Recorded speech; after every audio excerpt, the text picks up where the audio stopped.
ED ഉദ്യോഗസ്ഥർ പ്രതിയായ കൈക്കൂലി കേസിൽ അന്വേഷണം ശക്തമാക്കിയ വിജിലൻസ് പിടിയിലായ 3 പ്രതികളെയും ഒന്നിച്ചിരുത്തിയുള്ള ചോദ്യം ചെയ്യൽ തുടരുകയാണ്.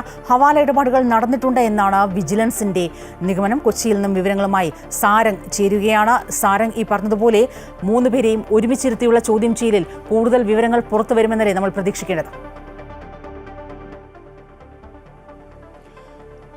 തീർച്ചയായും സ്വപ്ന സൂചിപ്പിച്ചതുപോലെ തന്നെ ഈ പിടിയിലായ 3 പേരെയും, അതായത് ഇഡി ഉദ്യോഗസ്ഥർ പ്രതികളായ കൈക്കൂലി കേസിൽ പിടിയിലായ 3 പേരെയും ഒന്നിച്ചിരുത്തിയുള്ള ചോദ്യം ചെയ്യൽ വിജിലൻസിന്റെ നേതൃത്വത്തിലുള്ള ചോദ്യം ചെയ്യൽ തുടരുകയാണ്.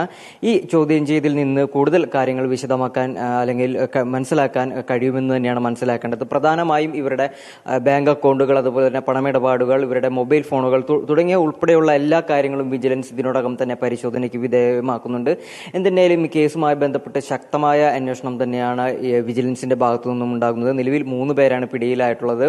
ഇത്തരത്തിൽ ഈ കശുവണ്ടി വ്യവസായിയായ കൊല്ലം സ്വദേശിയായ അനീഷ് ബാബുവിൽ നിന്നാണ് ഇത്തരത്തിൽ ഈ പണം തട്ടാനുള്ള ശ്രമങ്ങളൊക്കെ ഉണ്ടായിരുന്നത്. ഈ ശ്രമങ്ങളൊക്കെ വലിയ രീതിയിൽ പിടികൂടുകയാണ് വിജിലൻസിന്റെ ഭാഗത്തു നിന്നും ഉണ്ടായിട്ടുള്ളത്. എന്തിനായാലും 3 പേരെയും ഇരുത്തിയുള്ള ചോദ്യം ചെയ്യൽ നടക്കുകയാണ്. അതുപോലെ തന്നെ ഹവാല ഇടപാടുകൾ നടന്നിട്ടുണ്ടോ എന്നതുൾപ്പെടെയുള്ള കാര്യങ്ങൾ വിജിലൻസ് പരിശോധനയ്ക്ക് നേതൃത്വം നൽകുന്നുണ്ട്, അല്ലെങ്കിൽ പരിശോധനയ്ക്ക് കൂടുതൽ ഊന്നൽ നൽകുന്നുണ്ട്. എന്തിനായാലും മറ്റ് വിശദാംശങ്ങൾ അല്ലെങ്കിൽ കേസുമായി ബന്ധപ്പെട്ട പുതിയ വിവരങ്ങൾ ഉടനെ തന്നെ മനസ്സിലാക്കാൻ കഴിയും, അല്ലെങ്കിൽ അറിയാൻ കഴിയും എന്ന് തന്നെയാണ് മനസ്സിലാക്കേണ്ടത്. അതുപോലെ തന്നെ ഈ കൊച്ചി ഇഡി ഓഫീസിലെ അസിസ്റ്റന്റ് ഡയറക്ടർ ഇത്തരത്തിൽ ശേഖർ കുമാറിനെ 1ാം പ്രതിയാക്കിയാണ് നിലവിൽ വിജിലൻസ് കേസ് രജിസ്റ്റർ ചെയ്തിരിക്കുന്നത്. അതുകൊണ്ട് തന്നെ ഈ കേസിൽ ഒരു ആഭ്യന്തര അന്വേഷണത്തിന് ഉത്തരവിറക്കിയിരിക്കുകയാണ് ഇഡി. അതുകൊണ്ട് തന്നെ ആ കാര്യങ്ങളിലെല്ലാം ഇഡിയുടെ ഭാഗത്തു നിന്നുള്ള ഒരു വിശദമായ അന്വേഷണവും ഉണ്ടാകും. എന്തായാലും ഇത്തരത്തിൽ ഈ അനീഷ് ബാബു എന്ന പരാതിക്കാരന്റെ പരാതിയെ അടിസ്ഥാനമാക്കിയാണ് ഈ നിലവിൽ 3 പേരും പിടിയിലായിട്ടുള്ളത്.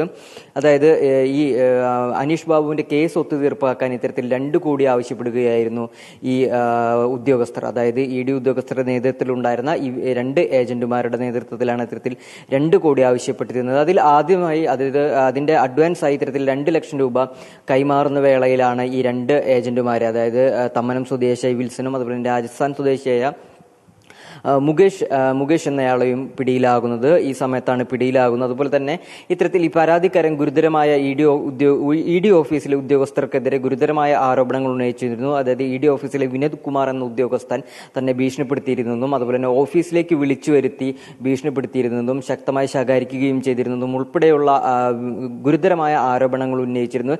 എന്തിനേലും ഈ കേസിൽ മറ്റൊരു തലത്തിലേക്ക് കൊണ്ടുപോകാനാണ് വിജിലൻസിന്റെ ശ്രമം. അതായത് ഈ കേസിൽ കൂടുതൽ ഇഡി ഉദ്യോഗസ്ഥർ പങ്കിട്ടിട്ടുണ്ടോ, അല്ലെങ്കിൽ മറ്റ് ഏതെങ്കിലും താഴെക്കിടയിലുള്ള ഉദ്യോഗസ്ഥർക്ക് കേസുമായി ബന്ധമുണ്ടോ, അല്ലെങ്കിൽ കൊച്ചി ഇഡി യൂണിറ്റിലെ എല്ലാ ഇത്തരത്തിലുള്ള ഉദ്യോഗസ്ഥരും ഇത്തരത്തിൽ കാര്യം അറിഞ്ഞിരുന്നോ, അങ്ങനെ ഉൾപ്പെടെയുള്ള എല്ലാ കാര്യങ്ങളും, അതോടൊപ്പം തന്നെ മറ്റ് ഏതെങ്കിലും കേസിൽ ഇത്തരത്തിൽ ഇഡി ഇടപാടുകൾ നടത്തിയിട്ടുണ്ടോ, അല്ലെങ്കിൽ കേസ് അട്ടിമറിക്കാനുള്ള ശ്രമങ്ങൾ കൂടുതൽ വിവരങ്ങൾ പുറത്തു വരാനിരിക്കുന്നതേ ഉള്ളൂ.